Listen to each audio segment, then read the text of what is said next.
In today's video, we're going to be looking at some Year 13 work, and we're going to be looking at theories of power for the superpowers unit in Year 13. So I'm going to talk you through three of the theories, just to go over them and look at some of their pros and cons, but really to look at what they are. And then at the end, we might have a little look about how maybe we might get asked this in an exam style question, how we apply it to power change over time. So our first theory was Modernization Theory, and this is Rostow's model, and you will be aware of this from GCSE because we look at this in Edexcel GCSE and we look at the 5 stages of development. Now Rostow came up with this theory in the 1960s, which is just at the start of the Cold War, and he's looking at how countries develop over time.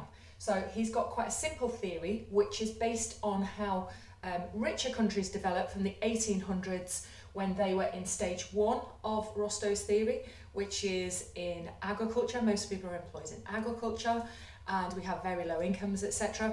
And he argues that every country goes through 5 stages of development, and every country can go through these stages. So if we did, then he was arguing that any country in the world is just in a different stage of this development, and at any time in the future it may well go through the other phases and it can end up developed. And he starts out with looking at agriculture being stage 1 and low amounts of mechanisation, etc., and then moving through to stage 2, which is looking at more manufacturing, and from that more technology being used. We had the Industrial Revolution in the 1850s and onwards, so that's what put us into stage 2 in the West, especially in the UK and Europe. And that moves us to takeoff, the takeoff stage, which is stage 3, which is quite important. We'll come back to that in a few minutes. And at stage 3, our economy takes off, and from then secondary jobs become more normal, and then a lot of that income that people have is disposable, so tertiary jobs come as a consequence of that. So the economy changes from primary, mostly primary sector, through to secondary, into tertiary, and then further up into quaternary. So in stages 4 and 5, this is after takeoff, and this is the economy getting stronger and stronger and the country getting richer. So this was in a positive way. It was fine for countries in high levels of development, and indeed this is how the West, in terms of the North America and Europe, developed. It explains how Europe grew, and it explains countries that have got good resources and good climate and good amounts of healthy workforce, etc.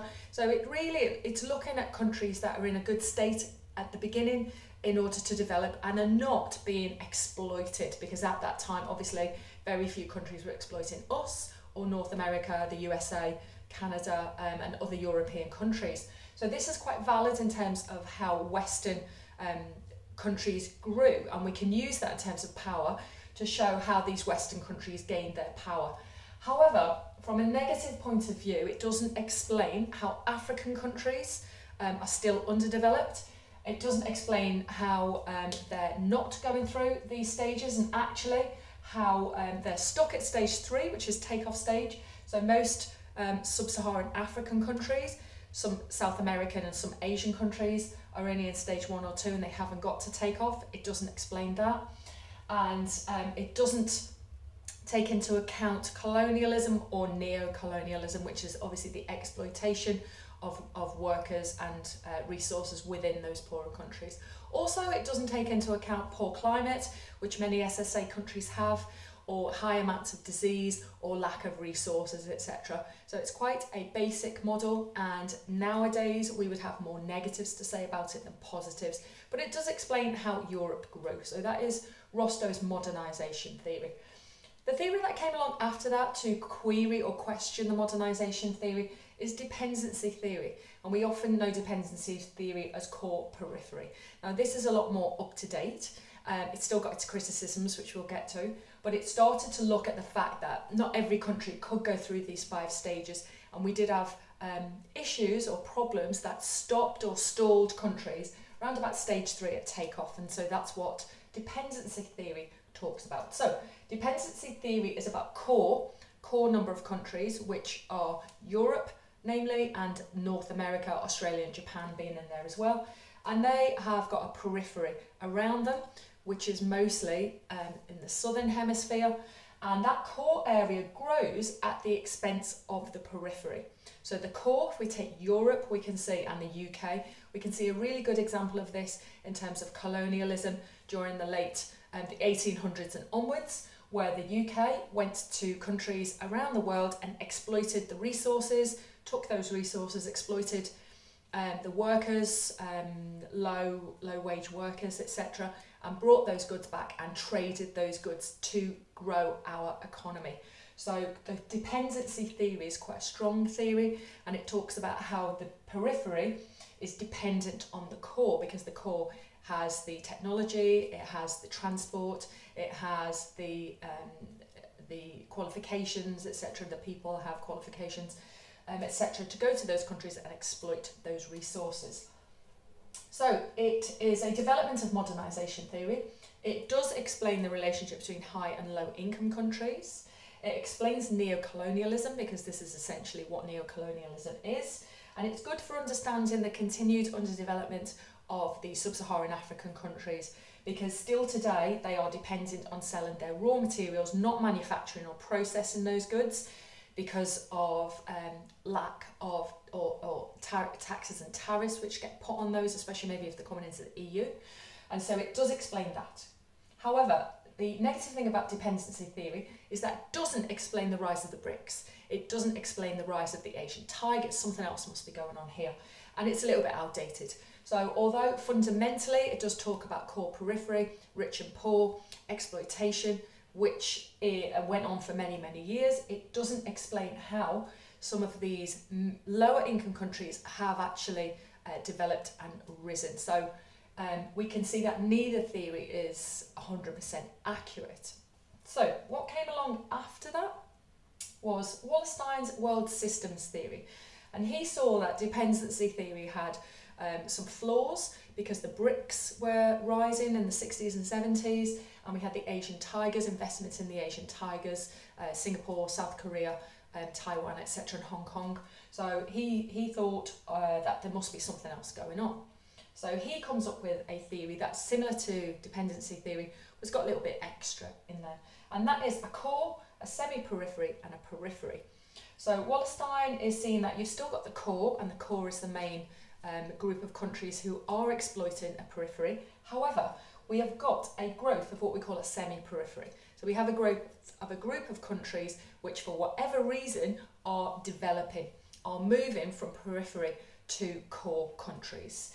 And this is valid in many of the countries that we look at today. So it explains the rise of the BRICS, because obviously the BRICS have been able to use the TNCs and the FDI that's gone into them, especially India and China. We know that China's got many, many, many TNCs. It's the manufacturing heart of the world. And we know that India's got a lot of outsourcing, especially maybe from the UK and European countries.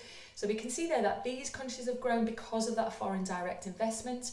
They've invested in infrastructure, they've invested in clean water, they've got a good workforce as the two countries. So their own companies have been able to grow and expand and lift a certain amount of people out of poverty, but there's no denying the fact that those two economies have grown and grown over the past couple of decades and still continue to grow, and their GDP continues to grow far in excess of what ours or America's GDP grows every year. So Wallerstein was correct in this idea of the semi-periphery. It also explains how the Asian tigers grew as well. Now, as you know, after the Second World War, America didn't want the spread of communism within Russia and China, so it took it upon itself after World War II ended to invest heavily, to put a lot of FDI into the Asian tigers, to make sure for itself that it had a foothold in Asia where it could keep an eye on communism and the spread of communism, and it could take advantage of those markets, take advantage of the good employment that there was there and the number of workers, etc. So America put lots and lots of money into South Korea, into Taiwan and Singapore, and we know that the UK used to own Hong Kong, and obviously a lot of our FDI was there. So this foreign direct investment enabled the Asian tigers to grow and to trade and to become centres for commerce and finance, etc., as well as manufacturing, but higher end really economies. So this explains this idea of the semi-periphery. We can take this even further today and kind of argue that China, in a lot of ways, has become its own core with its own periphery around. So we can have even a bigger development. So we can criticise Wallerstein and say that actually, you know, we could argue that China, definitely in terms of the size of its economy, is now maybe a core. I know that we've got 1 billion people in China that are still living in poverty, but if we look at GDP figures, if we look at the amount of money and the amount of TNCs that China has, then we can't deny that it is turning into a core, and then it's using its own periphery. It's using maybe Bangladesh, it's using other countries around it to manufacture for it, and we know that that China is heavily invested into Eastern Africa, and again using East Africa as its core. So all of these theories do, we can use this in year 12 as well, just of development theories of development, but then we come back to them in year 13 when we look at them at how power changes, etc. So we can look at this in terms of theories on how power shifts. So we can look at this one in particular, Wallerstein's, and say this is a lot more relevant to how power shifts today. These two theories, this one's saying that any country can become powerful. We know that's not true. This one is saying we're always going to have a core and a periphery, which is true to a certain extent, but it doesn't explain the rise of the BRICS and the rise of the Asian tigers in terms of power shift into Asia. And so I would suggest that Wallerstein's world systems theory is a lot clearer on explaining why we've got this power shift from the west to the east. It doesn't go far enough, but we can start to use that in our answers, etc. So they are the 3 theories of power.